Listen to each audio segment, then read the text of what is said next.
York. Ebro in the morning. On Hot It's Ebro in the morning. Laura Stiles is sick. Rosenberg is on vacation, romancing his wife. His assignment is to romance the wife. They work very hard. They're in Greece. And my brother, Dr.Steve Perry, Capital Prep, is on the program right now. How you doing, sir? I'm chilling, man. Always glad to be here with you. So what do we work? Well, there's a number of conversations we got to have. We're going to get into Betsy DeVos talk. Of course. I want to do that. What's going on with Capital Prep and how the Harlem chapter of Capital Prep did in its first year. Sure. This was the first year. This was the first year, yeah. Yeah. So we talked to you before. You talked to me before, right? During. When we were getting it started, and then we are now. This is the good. post-mortem, year one. Got it. So let's start with that. Capital Prep Harlem, waiting list. I mean, it was kids lining up for everywhere, parents figuring out how to get in. That's the only way in. You got to apply and you got to get accepted. Yep, 1,500 children applied for 160 seats. Yeah. Let me tell you what's inspirational about that. What's inspirational about that is that so often we're told that Black, Latino, and poor families don't really care about education. Like, we're told that all the time. I've never heard that before. Yeah, I have heard that all I've the heard time. that parents don't get involved the way they should. Yeah, I've heard it. I hear it because of the space that I'm in. Right, People don't in care. that world. Right. Like they say, if they care about sneakers, they care about getting J's, they care about basketball, or they care, but they don't really. If they cared about education, then yada yada yada. In fact, they clearly do care because they've taken a leap of faith. And what's especially interesting is that they're aware of enough that the streets have spoken enough about the model that we put forward in Hartford, right? That they were aware of what we were doing in Hartford, Connecticut, so much so that they were willing to pull their children out of established schools here in the city and send them to a school that they'd never seen the inside of, never met anybody who worked there, on the reputation that we built by educating African-American, Latino, and some white kids in Hartford, Connecticut, sending 100% of our graduates on to four-year colleges. So they clearly care. And when given the opportunity to choose, they're going to choose. So they voted with their feet, 1,500 applied in the first year. That's beautiful. And since you brought up choose, let's get right to Betsy DeVos, right? And school choice. Yep. And what that is. And, many people in America who don't like the sound of the defunding of the public school system. They don't like how it feels. They don't like how it sounds. It's what we've been accustomed to in this country. Many of us know it's clearly not as effective as it should be in many cases. And so the idea that money would be pulled from public situations and put towards the opportunity for parents to choose had people up in arms. What does Dr. Steve Perry say? A lot. There are a lot of statements in your statement that I want to do what I can to deconstruct. Let's unpack it. So the first one is the defunding of public schools. The notion of public education is to educate the public, not to have the public employ people. There's a fundamental difference. Okay, so stop right there. Why do you bring up employment when we're talking about education? Because that's what it's about, really. The purpose of public education is to educate the public's children. That's right. We are the public. There are children. It's not to employ people by the public. So there's a fundamental difference. Why would you bring up? Because the teachers' unions in particular are really what's behind this. They're the ones who are pushing this false narrative that somehow the schools are being defunded. But if Ebro doesn't go to PS whatever today, why should the tuition that we collected on his behalf be at tax that school? dollars? The tax dollars. Why should it be at a school where he's not anymore? That's right. So I should have the choice to take my tax dollars and put my money that would have been used to fund a school and put it where I want to put it. Well, take it one step further. On behalf of my child. I think you as a parent have an obligation to choose the best school for your children. In fact, if you didn't, people look at you cross like, really, so you must not care about your daughter. You're just going to drop her off any old where. And we have to take it. You can't have a conversation about education in the United States of America without having a conversation about implicit racism. Okay, but before we get to that, because that's a whole other level, I want to stick right here. Yep. I pay taxes. portion of my tax dollars go to fund the public school system in the area where I live. They Yes? go to fund public education, and there's a big difference. Okay. The public school system thing that was started in 1635, where you collect some form of taxes from the people who live in a neighborhood Okay. and send the children to the school in that neighborhood. Okay. At that time in 1635 wasn't really good for our people, but you can see That's where we therefore weren't allowed to go to the schools. there's that, and we were slaves. But Right. aside from that, things were cool. And our ass was getting taxed. We wasn't actually paying taxes. Right, precisely. And we were building a nation. Right. The same people in positions that built the public school system built the justice system in this country. The same intentions were in place to make sure that African Americans in particular, we were just slaves then, but African Americans in particular, people who were poor in general and people of color in general, it was just us and Native Americans, did not gain access to the entirety of the lighter society. So they set up systems. The public school system was one of them. The justice system or the legal system was the other. Well, we don't trust the justice system. We know that black people in particular are going to get longer sentences, going to get sentenced quicker and more severely. And if you're poor and you don't have the right resources, you're gonna get locked. Your black behind is gonna get locked up. Right. Well, that same system is what's been driving the public education system. Those same notions that black people, black men in particular, in both the justice system and the education system are public enemy number one. Okay. And so you work your way back from there. So that system that's been put in place has been backed up by now employment, mostly white, mostly suburban, mostly female people working in the traditional public school system. Right. So most of the teachers being white female are being employed, because I'm trying to really get to... They're employed by this system. So it maintains another system, which is it makes it possible for those people who work and live in what we would consider the suburbs, depending upon what your part of the country is. It allows them to participate in an inherently racist system, found to be so since 1954, and subsequently in every single state, every single time somebody sues the public school system, it's found that sending children to school based upon where they live as the only method of determining the child's choice or the child's education is a problem, seen to be inherently racist and unconstitutional in this country. So what I'm hearing is the blowback of a Betsy DeVos. What we hear when a Betsy DeVos gets a job is A, she's not qualified, and B, her intention is to pull resources away from public education and give it to choice, people who want to make choice. Thus, well, the play on it is that she's somehow diverting money to a private for-profit corporation. The diversion tactic is effective by the teachers union in particular, because people think, well, that's just wrong. But here's the problem. There is no for-profit corporation that's receiving the money. It's you as Ebro, it's coming the back parent. to me as the parent. It's your money. It was taken from you. So are you alleging, do you believe that the teachers unions buy PR firms and marketing Brother, firms? come on, I'm not alleging. I'm telling you 100. Like, this is the truth. They'll tell you that. So you they yourself... take teachers' money. Mm-hmm. They literally tax teachers. The union, all unions. The teachers' unions. Pay their dues. No, they take it out. They take it out. You don't get a choice. Once you teach in a public school, your money comes out. Period.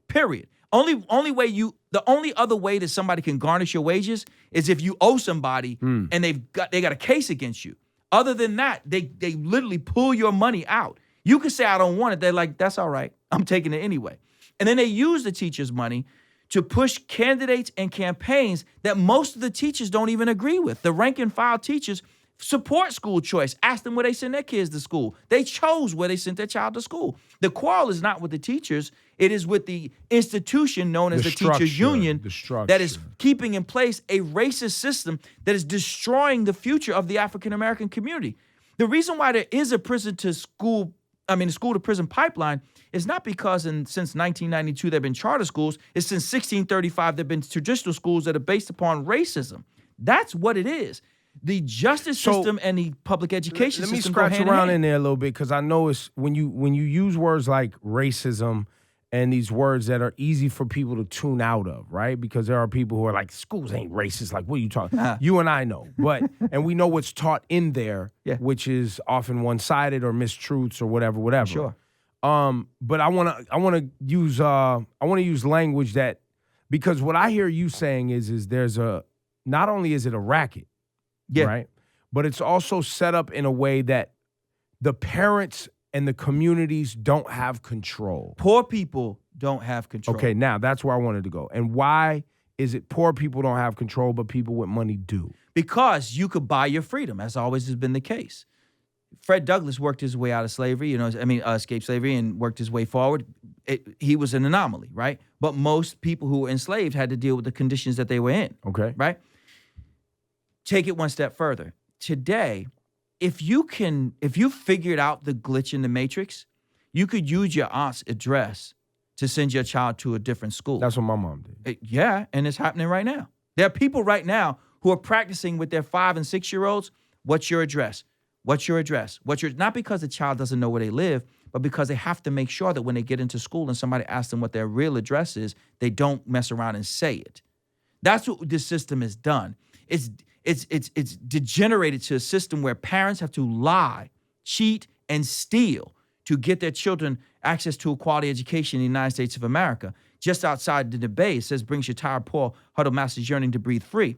But there is a cartel that is making sure that your children don't gain that access. And they're lying and saying that you, as a parent, are somehow wrong if you pull your child out of this school.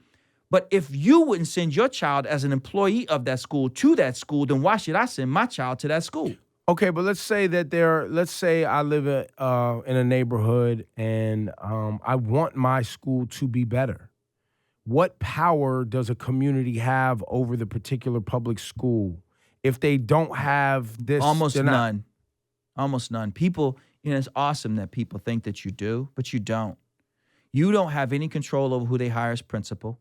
You don't have any control over who they hire to teach. Even if you're at the meetings and the board of education and this and that. And so a teacher is hired, a principal is hired, a custodian is hired. And even in some cases, when they break the law, you can't. Yeah, I've heard those stories too. You the can't. Union protects. You literally can't do sex anything. Offenders. You can't do anything about it. You can't even ask anything about this person. You can't ask about the background check that was done on the person who's around your child. Nothing. You can't ask any question. That is private, privileged information between the district and the employee. I'm not saying it's right or wrong. I'm just telling you the truth. So the power that you have is like if you have more power choosing the dog walker. Like you can do a background check on them. You have more power choosing a personal trainer than you do. But you can't determine who's teaching your child. It's just all you can do is subject yourself to the condition of I live in this neighborhood, so this is where I'm supposed to go to school. Unless, of course, you get in through the lottery at one of the charter schools or a magnet school, or your child tests into one of the test schools. That can't be the only way. It is inherently wrong to say to a family, especially somebody who really needs the schools. People, let's be honest. You understand the system. You know how to beat it. You do. You're a very bright man. So you could technically send your child to a traditional school, but you could work the system enough for your child in particular, where you go in and meet with the principal and say, hey, she's not going to be with that person who everybody knows is terrible. And you know that, and I know that, because I'm going to get up on this air and I'm going to light you up. So don't do that to us. Yeah. So you can move the system to make. I would never use the microphone that way. But I would. So, because I love my sons. Yeah. And I love my kids, and I'm gonna do whatever. Well, I wouldn't even let it get that far. But you understand what I'm saying? But the threat of it would put you in a position where these people would move to meet your whims. Yeah. If parents could have had an impact, they would have over the past 300 plus years. They've been trying to. So the biggest impact that many parents make is that they vote with their feet. They just go somewhere else. The problem that we have with Betsy DeVos in particular, to your earlier question, is that she's affiliated with a guy who very few people at this stage in the game respect. And it's very difficult to respect somebody who is affiliated with somebody who don't respect. And she has done a very bad job of presenting her opinion. Very bad job. Well, she doesn't seem qualified to be having dialogue around education. Now, one can make that argument, and I'm not going to argue for her to do it, so let me make this clear. But I will say this, let's talk about this money, and let's talk about funding things, because from what I could tell, her family has a lot of it, and they maintain it well. So if made more of it last year than if you want to talk to us about how you make a dollar go as far as it can to benefit. But let me say this to you, because there's one of the many things, and please make it clear, I think that Betsy DeVos has not done a good job of presenting the perspective that I have fought a long time for. So I struggle with her because while she's on Team School Choice, she's done a piss poor job of communicating her opinion. So it makes it look like, and she feeds into some of the narrative that she doesn't know what she's talking about, right? So she does say things that are just not right, or she says them in such a way that they don't sound right. So she's not very convincing in her presentation. And because she's affiliated with somebody that nobody likes, so nobody they put even all those gives things her a together. chance. However, what's not known is that she's not the reason why Detroit public schools failed. Detroit public schools failed because the people who work in them didn't pull it together in the way they should to support the children to get them to where they need to be. That's just a fact. Because not all Detroit public schools and not all Detroit charter schools, which are public schools, are failing. It's just that there are some that are, because the people who work in them have not gotten down and done what they need to do. It's just that simple. But she has a school in Grand Rapids, Michigan. Right, I've heard of this. And it's a Catholic school? Or Not at all. It's a charter school. Oh, it's a charter school, okay. That she I was. thought it had some religion woven No, into it. not at all. Not at all. That I'm aware of, not at all. Okay. You can't as a magnet school. I mean, as a Okay. charter school, you can't have it unless she's breaking the law, which somebody would have known about a while ago. But that school is one of the top performing schools in the state. That's a fact. One of the top performing high schools is a school that she's affiliated with. Now, people say she knows nothing about education. Well, I mean, if she has a top performing school, she knows a lot more than a lot of other people who say that she doesn't. And especially some of the people who work in schools who have never been affiliated with a successful school. So just because you've done something for 32 years, you say, I've been a teacher for 32 years, I've been a social worker for 32 years. What's your success rate? Yeah. Show me how nice you are. You know, you say, they get on like to Teach for America kids who come in, they teach for 3 years and then they peel out, some of them. Well, did they give me a hot 3?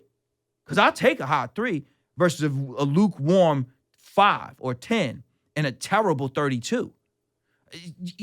We don't push back when we hear these things. So here's a couple things that I think are really important to note. One, you hear that the schools are underfunded. No one ever asked these people, how much money do you need? Because if it was about funding, then we should send all kids to prison because that's where we spend the most amount of money on kids. So it's clearly not about money. It's about the product that you put on the streets. So if you put in a successful product on the streets, then children will come to you. So thus, we open a school in Harlem. People don't know me. You know, some people. We've seen you on CNN. You think everybody watches CNN? You know how many people watch CNN? I run my Googles. Some people run the do. Googles. Some people do. But more important than that, our community does care about education. We really do. We just don't understand the politics behind it. And so when the teacher... And when you say our community, like I've never, ever heard that our community doesn't care about education. I hear it all the time. I've heard that some parents don't care about their kids, but not as a community. Yeah, I've never heard that. I was in Connecticut at the State Department of Education defending our school in Connecticut that took children, 97% of them in the 6th grade couldn't do math on grade level. In 12 months, we grew them over a year and a half. And then at that point, over 25% of them could do it in just a year. And our 11th graders, 4 years worth of growth in English language arts in 1 calendar year. And I still got to go fight these people to get access to children. We have a waiting list. When you say access to children, meaning that we have a waiting list. We have 100 kids on our kindergarten waiting list for a school that has not opened. Nobody even knows where the building is. Nobody's ever seen the building. They never met the kindergarten teacher. But because of the product over a decade, our parents are out there. And so a teacher from the teachers union, a representative of the teachers union, she says she's a teacher, so I don't know if she actually is. She may used to be. She may just work for the union now. Got up and talked about how these people send these kids who don't want to learn. I've never met a child who didn't want to learn. That's a fact. No. I've never met a child Kids in love my learning. life. Kids love learning stuff. If they love learning from people who love teaching, they love learning from people who love being a principal. They love learning from coaches who like coaching. If you come in there and say, we're about to blow this thing, like we're about to do this thing, we're about to win, they're like, okay, let's go. I'm riding with that guy. But, y'all don't want to win. You don't want to do this. I hear that so often that I'm almost on autopilot when I say, hey, our community wants good schools. most people in our community don't understand that it is their right and obligation to have school choice. It's my child. It should be my choice. And that I should not be made to feel bad because I'm asking or expecting to be able to choose the school for my choice. Think about how bizarre a notion this is, that we're actually in 2017 debating whether or not a child should have to move to an entirely different home in order to go to a good school. Like, how bizarre is that? Think about this for a second. You hear people talk about how much they care about the indigent, and what about the kids who are homeless? The children who are homeless in our schools, and we have many, the children who are homeless in our schools don't have to change schools every time they change an address, because our schools are not, their participation in our schools is not determined by where they live. So once they're in our school, they can move wherever. I mean, we have kids who live in the Bronx, you know, so I don't want to say, we have kids who are all over the city, in shelters all over the city. And, you know, you know that the shelters have a time limit. Well, it's not the length of the school year, just so we're clear. Right. So we have children who are in multiple shelters throughout the calendar, the school And they year. always have a place to come. Every single day, what's constant in their life is where they go to school. But if they go to the neighborhood school and their address is found that it is no longer the address, change it. you gotta go. You have to go. That's because of housing covenants that were put in place to make sure that certain people lived in certain neighborhoods. That's right. Urban Renewal That's Act. That you could sell, you know, a legacy that you could only sell the house to someone from a certain, all these things. And ladies and gentlemen, what Dr. Steve Perry is talking about, when you look up Urban Renewal Act, there are provisions in there that allowed people to create communities that would be poor for generations. Black for generations, black forever. And then they put a school there and they say, this is your school. You know what I hear often? I hear people talking about poor children in schools, like poor children, the poor kids. We have so many poor kids. But the fact is that nobody who works in the school, except for the people who serve lunches, know who's poor. So how can you say that this child is poor? You don't even know. You just know where they live. You're making assumptions. So if you assume they're poor, what else are you assuming about this child? You're not telling me that you know this child is poor because you know how much his or her family makes. And poverty is not a monolith. There's a person who's poor who is a plumber today, and he's just getting his trade started. But he ain't going to stay poor. You call a plumber lately? They're not going to stay poor. Yeah. You know, this sister's a hairdresser. She's in beauty school right now. She's not going to stay poor. This young lady over here, she's a single parent. She's in nursing school. She ain't going to stay poor. So poverty for many people is a point in time. It's not an indication of the person's capacity to know or their character. So when you hear people talking about poor students, on many levels, they're damning them to a certain circumstance. They're saying that because your parents don't earn a certain amount of money, that should tell me something about them. It tells you nothing. You don't know about me. So my mother had me on her 16th birthday. I'm doing all right now.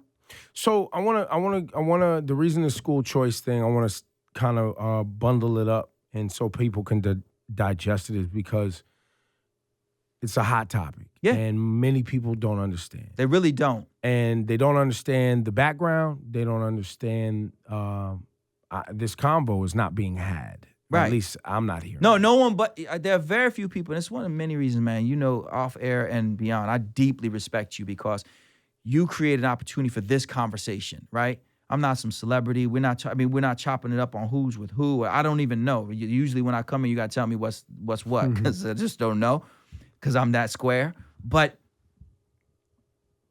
parents, especially black parents, don't understand that you're participating in a system that is designed to make sure your children do not gain access to a quality education, which will diminish their ability to earn a living.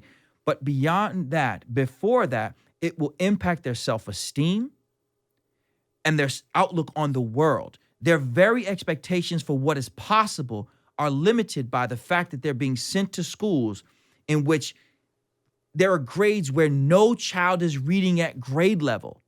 Now think about that for a second. We're not talking about advanced. We're saying that a third grader can't read at the third grade level. 85% of the children that we accepted into the school in Harlem were below grade level. Almost 90. Reading below grade. Everything, brother. everything Got it. below grade. Every subject that's tested, every subject that's measured, at least 85%. In some grades, over 95%. I want to break down what that really means. We had children in the 6th grade who were reading at the 1st grade level. What that means is they're virtually illiterate.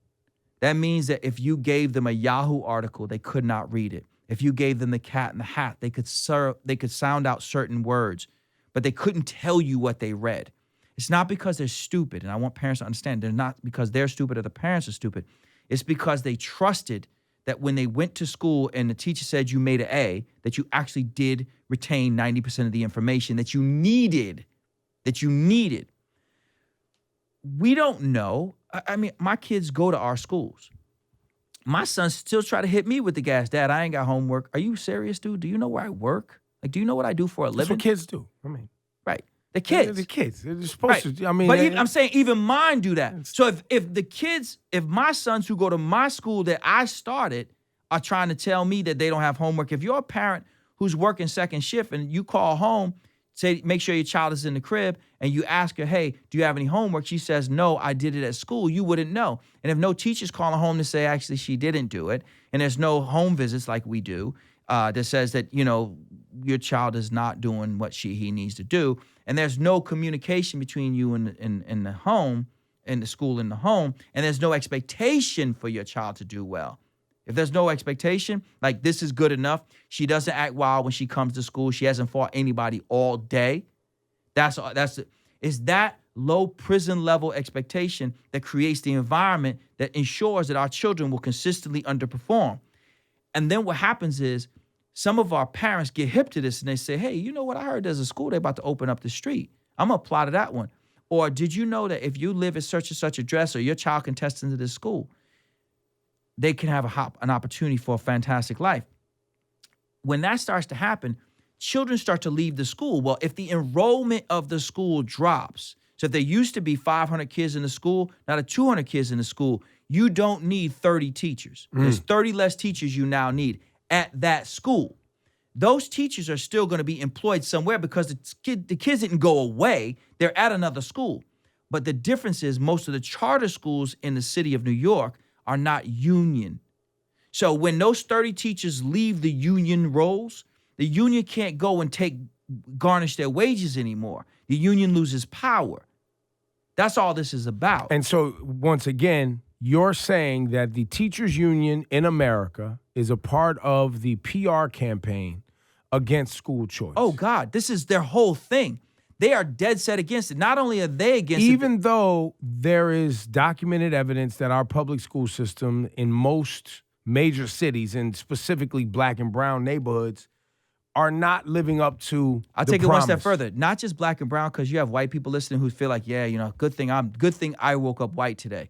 Well, 75% of the students who graduate from schools here in New York City, that's not 75% black, that's not 75% Latino, that's not 75% That's poor. just 75. Period, are not college ready. So you woke up white, awesome for you, right? Not a bad thing, I guess, to wake up if you're American. There's privilege. But here's the fact. If you sent your child to a traditional school, there's a 75% chance that they are not going to graduate from high school with the skills that are necessary for them to enter into college and not take remedial non-credit bearing courses. So let me ask you this question. What does Dr. Steve Perry say to the person or the people and the parent that say, school is what you make it? Well, that's not true. Okay, why? Well, because if I'm at a school where they're only teaching 40% of the information and I get 100, I've still failed. An A in an F school is still an F. It's relative to the environment. If I go to a Nightingale or Riverdale or whatever those schools are that are the parents are paying for it, the teachers get it. Get slick if you want to and teach my child half of what it is, and you won't have a job by day's end. By day's end, you're going to get a tap. Versus a school system in which over 97% of the people who call themselves teachers will be teachers at the end of the year and into the next year. If you're going to employ 97% of the people, I want to see a 97% success rate. I mean, I just want to see that. That's what it is. It's a reasonable expectation. So now we or you believe and you feel like this is like understood. Like it's not even a conspiracy theory what I'm hearing from you. No, it's not I mean, there's no one in the United States of America who can argue that the justice system is racist against it. There's no one who's going to argue that. And saying it's racist, it means that it negatively impacts one racial group more than others. No one's going to argue that the education system in America isn't racist. I mean, you can't make that argument. No one can make that argument and be taken seriously. And you're not. It's not a conspiracy theory that the teachers union is the reason. No, the teachers union is the reason that the system is maintained because they support politicians who don't do their homework, who will, as a person, as a private citizen, send their own child to a private school or to a charter school or to a magnet school or work around the system to get their kids into a really good neighborhood school. That we see that all the time, and we can name the names of people who do that all the time, all over the country. Mm-hmm. They, as a person, will exercise school choice because, of course, you have school choice. Like, of course, like who wouldn't? You show me somebody who is going to allow chance to determine where their child goes to school, who has the power to make that decision. That's just nobody. So what do you say to the people who feel like they don't have the power? What happens now? I'm saying that they got to rise up. Like, what does that look like? Very specifically, they have to fight for more school choice. They have to say, when you start to hear that narrative coming down the pike, they're closing our schools. This is the hustle. One of my very good friends and colleagues is a former president of the teachers union in Washington, D.C. His name is George Parker. And George Parker says, you know how he's African-American. He says, you know how we in the union used to get black people? We would tell them we're going to take something away from you. They taking away your school. Now, all the time. Nobody even wants that school. But just telling somebody they're going to take it from you. Because we're so accustomed to things being taken, we're going to fight. So we get out there, don't take our school. What about the kids left behind? Nobody cares about them. That's like saying, blaming successful, and I say successful charter schools or successful private schools, they're different. Successful charter and private. Private is private. Charter is public. Successful public and private schools for the failure of the traditional school system is like blaming the lifeboats for the failure of the Titanic. It's like, I had a politician come to me and said, what do you say to all the kids who are left behind? Stop leaving them behind. Let them free. You the one. The only reason there's a cap on the number of charter school seats in the state of New York is because of you. Is because the teachers union have put through the politicians who they have control over, they have put in place arbitrary caps. They say like 100. Why 100? Why not 104? Right? Like, where does that number come from? It's not based in research. It's not based in practice. They're just looking at the decrease in the number of dues-paying members. That's what this is about. So what the teachers union has done is they've gotten hip to this. They said, okay, if we can't beat them being the parents who are looking up and staying woke and they're saying, I'm not going to send my child to a school that did me dirty. You know, I live in a housing project that I grew up in. Now I'm a parent, and my kids they're not going. These people taught me. I'm not doing that. Like, I'm not doing that. Or I now got a little job. And people are saying, hey, you know, my kid is like our kids. We have kids right now in South Africa. What? You could go to a public school and go to South Africa? Yeah, our kids are in South Africa for 25 days. Stop playing. Yeah, they were in Cuba at the beginning of the summer. Yeah, you could do that. You don't have to be rich to have that happen. You just go to the right school where the people are working hard to make sure they raise the money to make those things happen, and that's what happens. Yeah. So parents are getting hip to this. Their streets are talking. They see kids in uniforms. They see kids going off. And no longer can the lie be told about what is and isn't happening, because we now have 18, 19-year-olds, 20-year-olds who went to college with college credit because their school was an early college charter school or an early college magnet school, and they graduated from college, and they live in the hood. And people say, yeah, I know that you can't say that this kid isn't really from the hood or he was somehow cherry-picked, because I had two sons. One got into this school, the other one didn't. I raised them both the same. One is doing poorly because he didn't get in. The other one's doing smashingly well. So parents have to fight. And what that means is they have to call their local legislators. And when they hear this narrative being run down their throats about they're closing our public schools and a privatization, they have to say, wait a minute, where do you send your kid to school, ma'am? You who are out there picketing want me to come out there, want to give me a T-shirt and a Subway sandwich and hand me a sign that you wrote and something that you wrote for me to say, down with these charter schools and all that foolishness. Before you do that. Before you allow yourself to be played again, mom, because that's what they really find the Black and Latina moms, to get out there and speak this lie for them so that they can then go back to the suburbs and send their kid to a different school than you. Recognize you're being played. Like you're really being hustled. And there's no two ways about it. And when I see it, right, because I don't disagree with you. My daughter goes to a Montessori school. I chose. And I don't disagree with the notion that the tax dollars that are coming out of my check that ain't going to the school where my daughter goes, I want that back. You should have it. I don't disagree with that.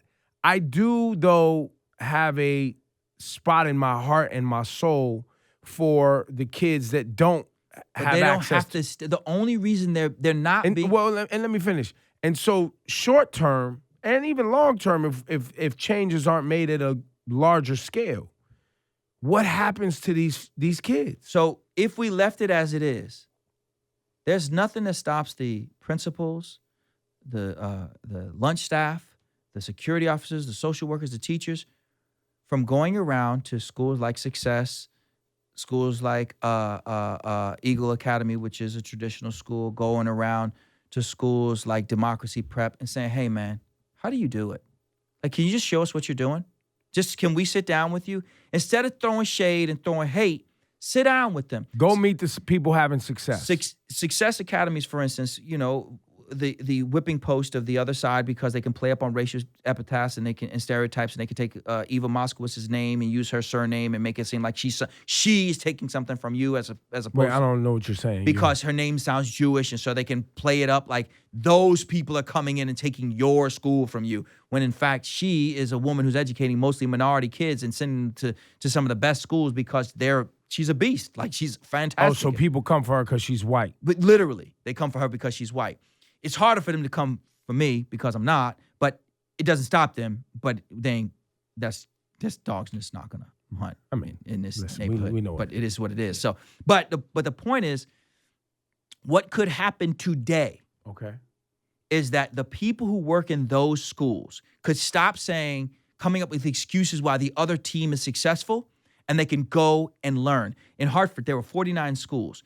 Capital Prep, the school that we started in Hartford, had become U.S. News & World Report top performing high school out of the gate, year 2. So with mostly minority, mostly poor kids from Hartford. And of the 49 schools, we have visitors from all over the world, all over the country, whatever. I've been asked to speak in many parts of the world. Of the 49 schools in Hartford, 0 walk 2 blocks to say, man, how y'all doing this? Like, seriously, can I sit in there for a day? So you understand, I do this all the time. To this day, despite the fact that we've run some very successful schools and done some real good things, I would say there's not been a month for the past 15 years that I haven't gone to visit a school somewhere. I'm averaging it out, right? For bet someone say, well, last month you weren't in the... Right. On average, every month I take a day off of work if necessary and go and I sit there, Ebro, like somebody who's never been in a school. I'm there taking notes, and I'm the most competitive cat you're gonna ever meet. So the whole time I'm texting my staff, I'm like, can you believe this mess? Look at how they did this. Not like, how dare they, but did you see how they did this? And look at the way that they wrote this lesson plan. And can you believe the discipline that these kids have in here? And look at how this teacher's working. And look at how I see the same videos that y'all see online. I'm like, man, they beat us to that. That's pretty dope. I can't believe they did that. And it's back to the lab for us, 11, 12 o'clock at night, Saturdays and Sundays. I'm on the phone. I'll tell you a conversation real quick I had with my colleagues. We had a conference call last Friday. And I said that we were getting off the call. I said, hey, have a great weekend. I just want to make it clear. I'm going to call you this weekend. I'm going to interrupt your weekend. I'm going to interrupt time you have with your families. We're taking kids from some of the poorest communities in the Northeast, and we're working to get them to the best performing, to be the best performing school in the United States of America. We're taking people who everybody else gave up on, who people don't believe can learn, and we're going to get them to the place where they do so well that people say that they cheated. So you should know I'm calling you this weekend. Mm-hmm. So you need to talk to whoever you live with. And if that's not how you want to live, that's not the lifestyle you want, you should choose to work somewhere else, because I'm all about choice. I want you to choose a life that fits best for you. As for me and my wife, my sons know this is what we do. This is how we live our life. And I've never met a person who's been successful, whether it be in radio, television, law, art, music, who isn't grinding 24/7. You gotta live it. I guarantee you. I was just thinking that the other day. You gotta live it. People would ask. People, I'm sure, I know this because you've told me this before. People come up to you, Ebro, I want to do what you do. You really don't want to do what I do. You don't. Because you don't want to sleep 3 hours a night. You don't want to go to bed when everybody's coming in. Like, you don't want this. Because if you wanted it, it's there. You don't want to get shit on by the public for just being yourself. You don't want people to say things about you that are so wrong and so reckless that all you do is respond to this very carnal part of who you are. Say that to me again, bro. Like, because there's a part of you think. And you got to learn. You got to learn how to discipline. I mean, it takes time. And you don't want to not make any money for 10 years of your life before you actually get to the bread, maybe even 15. Precisely. So what we can do right now is, what your data is at your school. Stop blaming the kids. Stop blaming poverty. Stop blaming race. Stop blaming your principal. Stop blaming anybody. And take it upon yourself. Take it upon yourself. This time last year, our second school that we opened in Bridgeport, our data came back. It was a bloody situation. And, my behind's out here talking about, you can't, if schools ain't quality, you can't do, and it was bad. Brother, I'm sitting there, you thought I lost the NBA Finals. I was. Well, in your finals, you did. I really was. It was worse than that. This was your finals. Because who cares if you lose a basketball game, right? Y'all still getting paid. Y'all still millionaires. Like, whatever, right? You're losing lives. This is literally. Lives are on the line. So it got ugly. I'm not saying the locker room talk that we had as a team, was I was trying not to blame anybody, but there was some curse words, there was some hurt feelings. In fact, I went so hard. I'm just being real with you. I went so hard that one of my colleagues, who I really respect, said to me, called me afterwards. They said, "You good?" I'm not good. No, I'm not. I said, and these people are here bleeding for you, brother. And you went in a little harder than I think you needed to. I hear you. I respect your opinion. Said, I'm going to give you the weekend because I know how you're feeling right now. I'm going to give you the space to do what you need to do to get yourself. But I think you need to call these people who've been working day and night for these kids, and they didn't get the results that you feel that they deserved, the kids deserved. And I'm going to need you to call and just at least try to apologize, just because they're hurt now. Like, you got to, they're men now in tears because it's, it could be reckless. We lost, man. We lost. We lost by a lot, man. We got crushed. Yes. And so did you guys recover? We did. And so we did, because my team is so much better as a team than I am as a coach. So they And so in this loss, you recognized where your shortcomings were. I had made some decisions that I should not have made. I bet on personality versus talent, right? We all make that decision. And it was a bad decision. So there were people who I had hired who I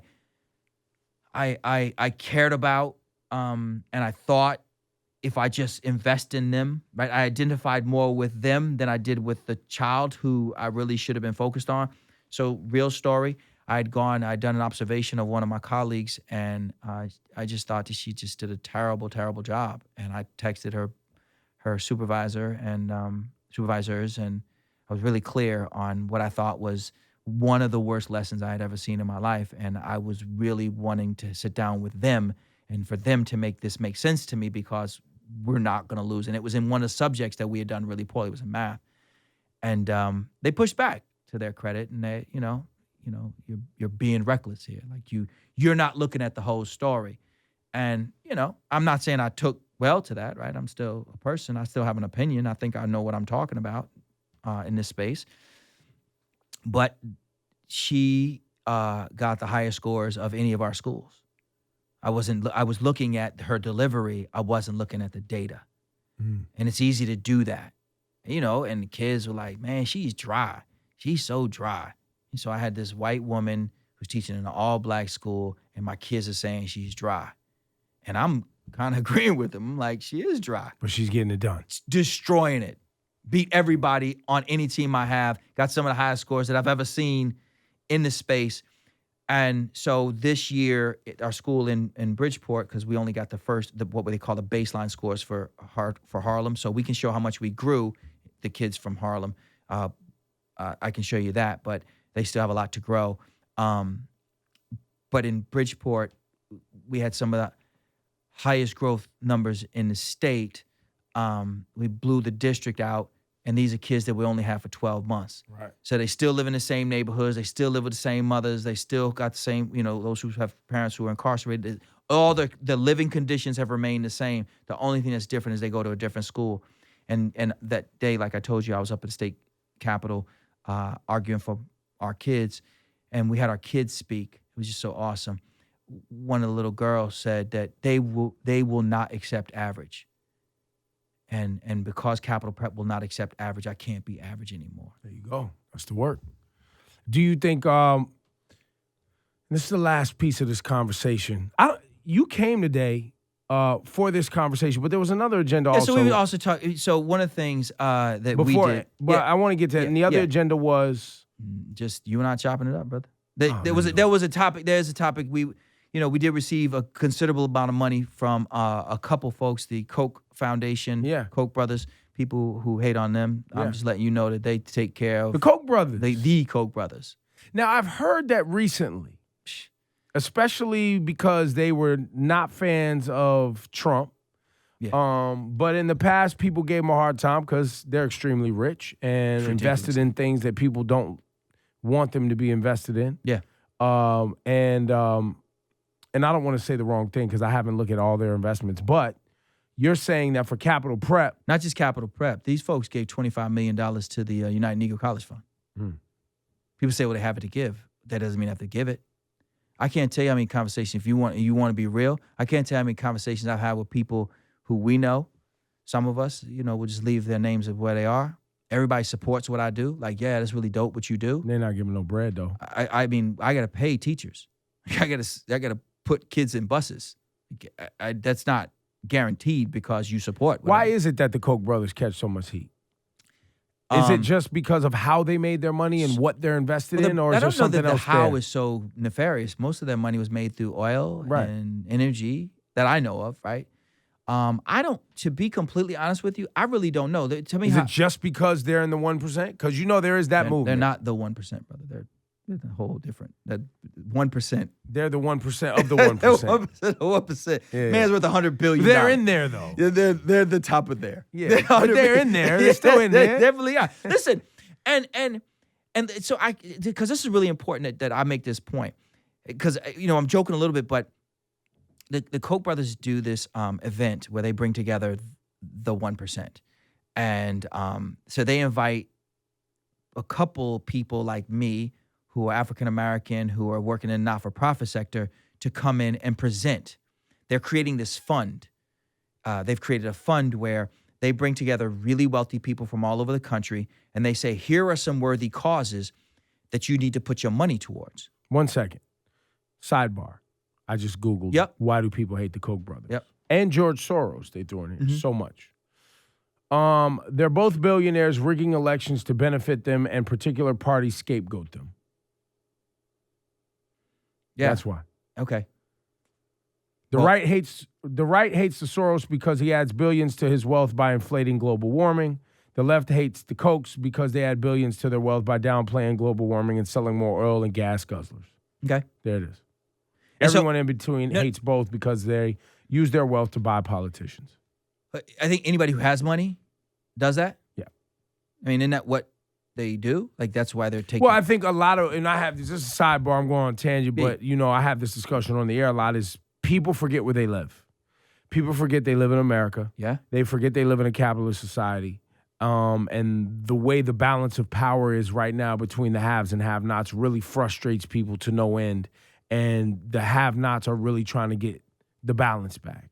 Yeah, that's a fight that's going to go on forever. It was before now. It's going to be after now. And that's what I see myself doing. I feel like I'm Robin Hood. I feel like they bring me to come. You're going to like this. So the Koch brothers, Charles Koch in particular, brings me to speak at this event for the 1%. It's me and a couple of... How dare you? Right. They bring me and one or two other not-for-profits to come. And besides the people who work there, there ain't really any brothers there. There's like one, maybe. I met one brother this one time. And you light-skinned, so you don't care. That's right. So they're like, is he Mexican? Like, is We he don't Puerto know. Rican? Like, where We are we don't going with know. this? So they bring me to speak, and they say what you want. I say, I don't know if you've seen me with a microphone. Like, I can go. Like, I can say some things that you may not like. And you want me to come to speak to an almost entirely Republican group where I'm going to say that some of y'all are racist and we know it? Like, I'm going to say those things, right? They're like, go ahead. Meanwhile, when they asked me to come to speak at some of the liberal groups, they're not prepared for that talk. no, not only that, they called me beforehand. I went to speak at the National Charter Convention. They probably want to invite me back after this, but that's cool. They went to speak at the National Charter Convention. This is one of the examples. And we get on the phone, and they say, we'd like to talk to you about your remarks. Now, my man, who's my publicist, Yusuf, he hates when this happens because he knows I'm going to lose my stuff. And he's not going to get his job done. He's not going to get his job done. He's not getting paid if I blow this gig. There's no money coming to him. Yeah. That's true. That's true. You know the game. Yeah. So Brother Seth is like, he gives me the talk before the talk, right? Come on, man. Just listen to what they got to say. Just listen to what they got to say. I will listen, but I'm telling you now, they start trying to tell me what to say, it's all bets are off. So they get up there. Can you please not talk about the unions? Because, we're trying to work with them. And Not possible. so I said in that conversation, I said, you know what? We're 2 weeks out from the event. They've been pumping it for a year. You got the wrong dude. I shouldn't. You should hire someone from the union to come in and speak. Because you don't want anything negative said about them. You should have them come in and speak. No, that's not what we're saying. That's not what we're saying. The sister jumps in like, no. Hey, ho. That's him talking. I'm the one who brought you here. We want you to do your thing. And so she, to her credit, jumps up and says, the point that I'm making is that in this group that is supposed to be so anti-us, they're telling me go in and be yourself. Say what you want to say. And here's the deal. We're going to work to raise money for you so that you can help more Black, Latino, and poor kids get into college. We love what you do. That's what they're saying to me. They're not saying, well, because you're a Democrat, which I am, because you voted for Barack Obama and Hillary Clinton, which I did. They're not saying because you were someone who is a liberal and supports abortion rights, which I do, who believes that there is such a thing as global warming, which I do. They're not telling me don't talk about any of those things. They're saying where we agree, let's work together. You think that a parent must have the right to choose the best school for them? So do we. People say, well, they say it because they don't want their kids to go to school with you. Cool. I don't want my kids to go to school with them then either. That's easy. That's why it's choice. That's why it's choice. But to the honesty of it, and I got to be real, when I'm in that space, the most down-to-earth, humble people you ever meet. Real story. This is a true story. Like, I wish that there are times Deion Sanders was there as well. So he runs a not-for-profit that works with kids. Works with ex-offenders out in Texas. And I do what I do. So he's there and I'm there. So Deion and I are like, can you believe this mess? Like, when you just look, these people, almost all of whom are white, most of whom are Southern, the same people we're supposed to hate, and all of whom are rich. Like, rich. Like, a couple of the owners of basketball teams were there. Yeah. I get it. So we're there, and, I'm trying to make conversation with some of the folks who I'm standing there with, and so I ask them what they do, and I don't understand when they explain it. They're like, I don't know what you do. Like, even if they explain, I really don't know. That's probably why nobody else can do it, because I don't understand. Like, I can't get it. But the humility that so many of these men and women have, that their interest is more. So can you tell us how you're working with kids, and can you tell us what we can do? And we just want to be more part of the solution. And can you explain to me? Well, I think fundamentally there's a disconnect, like I said previously, in what people's expectation of what America is supposed to be like creates a problem because they think it's supposed to be fair, right? And, time and time again, we've seen that as great as America can be, could it be better? Yes. But one thing it's not, fair. Never been fair. It's equally unfair. Well, Meaning that it's going to be unfair to somebody. If you have money, right, you can make it more fair. Then that ain't making it fair. So it's keeping it unfair. But that's what I'm saying. But, so I'm with you there. And I guess what I'm saying is this. Well, but the reason I say that is because most of the time, people, and for lack of a better term, we'll call them liberals because that's who it is. That's where we're at. Or people who are fighting to have a voice, or people who are fighting for their kids to have better schools, or people who are fighting, look at these billionaires, look at these whites, look at these Republicans even, look at whatever category label you want to put on them, and say, all you guys care about is you staying in power and staying rich. To whoever you hurt along the way, you don't care. Right. And I always respond to, how is that different than how America was founded? It's not just that though. It's not provable because you don't know that. Here, think of that. No, that's true, but it's the that's the essence of how. But it's an important distinction to make. If I, as a black man, don't want somebody to think negatively of me because I'm African American, then how can I then, because of circumstances, Yeah, but you're being logical, and that's not what I'm saying. Well, there's that too. You're being logical. I'm not saying that. What I'm saying is people in America, because of what America has done, represents, and money and capitalism is at the forefront of all decisions. No doubt. And people should like that because I was just in Cuba. They only like it when it works short. Because I was in Cuba a couple weeks ago, and I was like, I was singing, what's that song? Proud to be an American. I was singing country by the time I was out, like, because this is not okay. But there are people who live in America that find a beauty, and we'll use Cuba because you brought that up, in the fact that you have a country that is culturally sound in many ways, while not prioritizing wealth, but you still have haves and have-nots. Spoken as people who were not living with food rations in 2017. There you go. Spoken as people who are not cutting the grass on the side of the highway, which is a bad highway at best. Rubble falling apart. With a machete going down the highway in 104 degrees, cutting the grass. No lawnmower. This is said with people who are in the United States with cable, talking about people who don't have access to Wi-Fi. They have to line up at a cafe to use it for where they get 5 minutes. It wasn't even just cafe. No. I wish it was a cafe. Standing outside a hotel, grown people standing outside a hotel all day long, like waiting for food, just trying to email people. In the best neighborhoods. Beautiful people, loving people who see me, you black American, you my brother. I am your brother, and I hate to see you like this, man. God didn't discriminate. He made the whole world beautiful in the sense that, the topography of Cuba is breathtaking. Whoa, eye-popping gorgeous.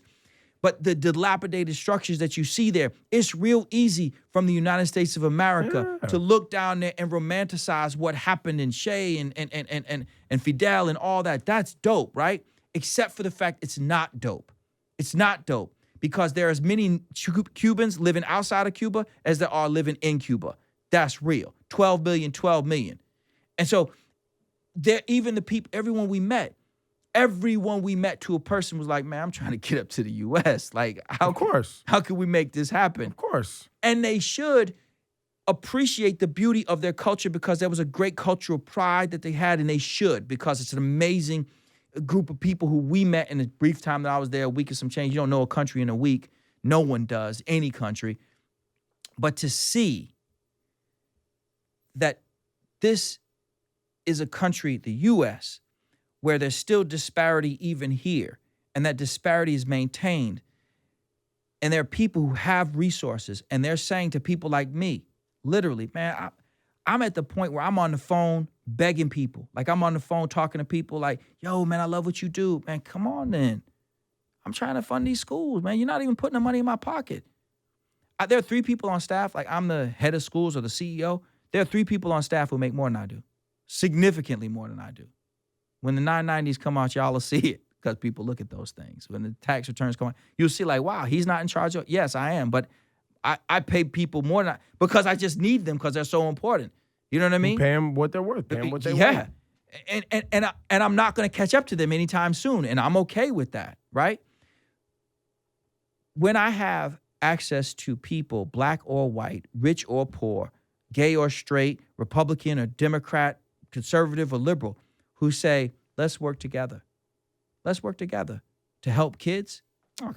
So man, my wife and I are beefing right now about what color we gonna put in this bathroom. I don't agree with anybody on anything. I don't agree with all the decisions I made myself over time. How dare you? You get new bathrooms. Right, exactly. Look at you. I know, that's me. Look at me. So his name is Dr. Steve Perry, Capital Prep. You can look him up. You can do all the research. You hear the conversation. This is going to be received very interestingly because you have punched holes in areas where people are uncomfortable right now. Yeah. And most of the time, as you pointed out, when you take something away from someone, they're going to fight for it because they feel like this is mine. If it's presented as being taken away, yeah. Yeah, and even if it's shit, it's my shit. Yeah. You know what I'm saying? And also tradition, what people are comfortable with, Mm-hmm. right? Even though you've grown comfortable with things that are detrimental to your future and your well-being and your health, Mm-hmm. right? There's so many things that are detrimental around us every day that we are uncomfortable pushing out of our communities or getting rid of and not shopping at or not eating or not drinking or a relationship that's just what I was going to say. That we right now, as we close, we are in a dysfunctional relationship with our neighborhood schools. It's like the person who, the girl who dates the guy who beats her behind, right? You know that, but she's so afraid of being alone that she feels like I could deal with this. Well, and afraid of the unknown. That and people judge her unfairly. The devil you know is better than the devil. And you so don't. mine is not a judgment of the parents who are forced into schools that they really don't want to be in. It is a judgment of those people who know better and know what they're doing to people's children and know that they're destroying children as young as 3 and 4 years old, literally destroying their hope. You think of how beautiful your daughter is and how excited she is to learn. Just imagine if she were forced into a school where by the end of the year, she was being suspended as a kindergartner, that she was being told that she's a bad kid, that she doesn't want to learn. No parent should be put in that situation. So people can question what they want about what I've said, but here are the facts. The facts are that we've been running schools for 15 years almost, sent 100% of our graduates to college, 4-year colleges, every single year in all states that we've operated schools in. I mean, in all cities that we operated schools in. That's period. There's no asterisk there.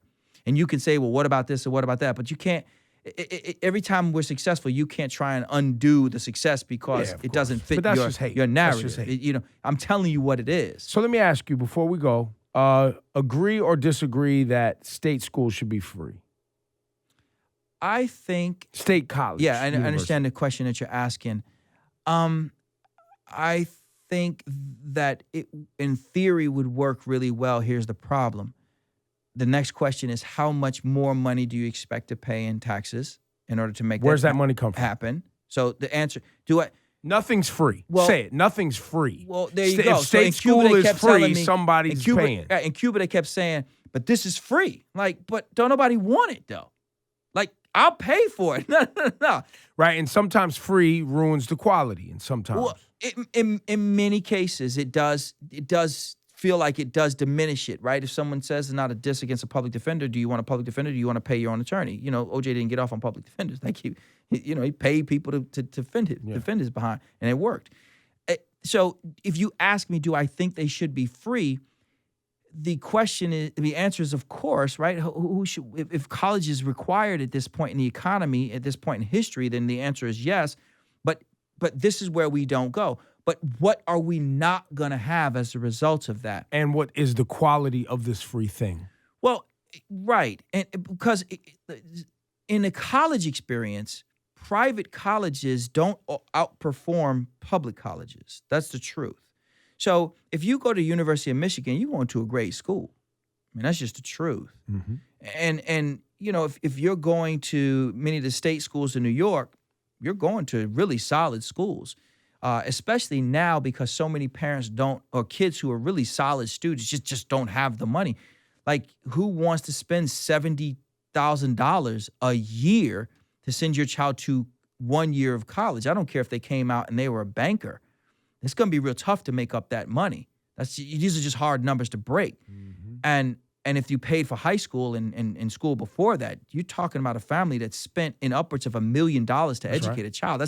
I don't care how much I'm saving right now. Well, but as you should. The truth is, even though Issa might decide to do whatever, I'm saving right now so that we have options. But listen, my wife works at Yale. My wife works at Yale in part because they do tuition reimbursement. This is my wife, because we're planning that now, because there's some level of tuition reimbursement. We have 2 sons.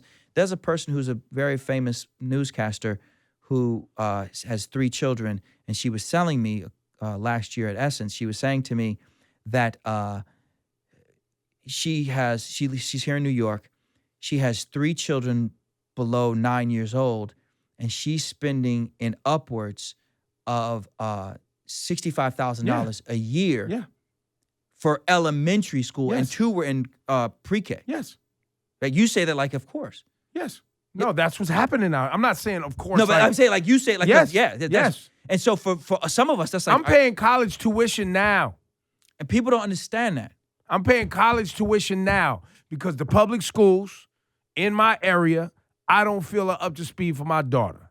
Right. And I didn't work all these years and all this hard to be looking at my daughter and being like, yo, you just gonna be regular like everybody else. You don't have, you not regular. Right. You my daughter. Right. So wherever it's the best is where we at. Right. That's it. And so we rise to the occasion. I ain't with all this. And these are unsustainable. So for people other than people like you, it becomes unsustainable at a point. Because this woman that I was saying, she said, we have 3 kids, and right now I'm doing well because, I'm on this big show and things are going well. But if our fortunes change, we're in Hurtsville, USA. Well, we ain't in Hurtsville, USA. But we in just her case. Yeah, but we ain't gonna have all these resources no more, and we're gonna have to recalibrate our systems and make do with what we can. I'm a public school kid. Yeah. Right? But I was also, my dad was a hustler and had certain moral code that was programmed into me that certain things aren't allowed. Right. And will never be allowed and will never be okay. And I'm gonna fight for that tooth and nail until I get what I want. For sure. You understand? And I'm gonna put in the hours. I'm gonna put in the work. I'm gonna code switch. I'm gonna finesse. Yeah. I'm gonna do what I gotta do to get where we gotta go to win. So yeah, my daughter, yes, this is what parents are doing. And so from where I sit, I would be willing to bet dimes to donuts that I could go touch the back of every parent here in New York, and they would say the same thing about their child. The difference is that they don't have an opportunity to get access to the quality education that you rightly have. And where I sit as a school choice advocate, I took the access. Right, and I'm saying I want them to do the same thing. I want them to do the same thing. I want them to do whatever they got to do. There are times when there are kids who we have addresses for. I know that's not their address. I've been to their house. I know where they live. That's not their address. But if they live outside of this area, they can't come to one of our schools. You think I'm gonna snitch? Are you serious? Like, we protect drug dealers. You think I'm gonna lie about a mother of a 5-year-old? Like, you think I'm gonna snitch on a single mom who's? I'm not gonna tell on a drug dealer. The government hasn't even figured out how to get Donald Trump out of office, and he done committed mad crimes. How about that? I'm not gonna tell on. I know where she lives, and I'll take her home. And if somebody came and said, "Do you know where this child lives?" I do not. I'm part of it. Call it a conspiracy. I'm in that. I'm on team. Because you want to put our community forward. And until an unjust law is not a law. And these laws that force children to go to schools based upon where they live is unjust. They are unconstitutional, and they hurt Black, Latino, and poor people the most. But I submit to you that they don't actually even help anyone, because separating our communities based upon how much somebody can afford to pay rent or mortgage is not going to get us as a country to where we need to be. It's clearly not working up to this point.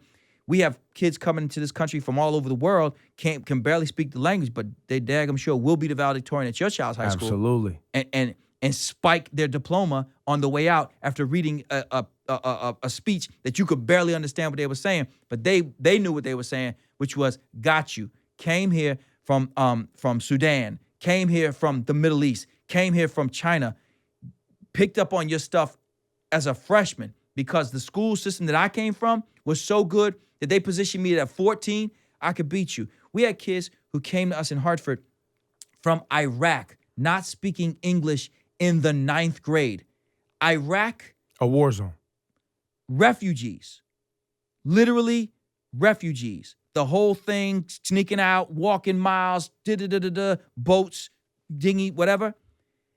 When they took their SATs in their junior year, they scored the same scores as the kids from Hartford. Same scores, and beat 20% of my kids from Hartford. Black kids who grew up in Hartford, they weren't special ed, they weren't slowed, they just went to a school system that has so dulled their capacity for so long. The kids who came in not speaking the language, picked up the language and took a test, a college preparatory test in their language, and beat them. Just straight smoked them.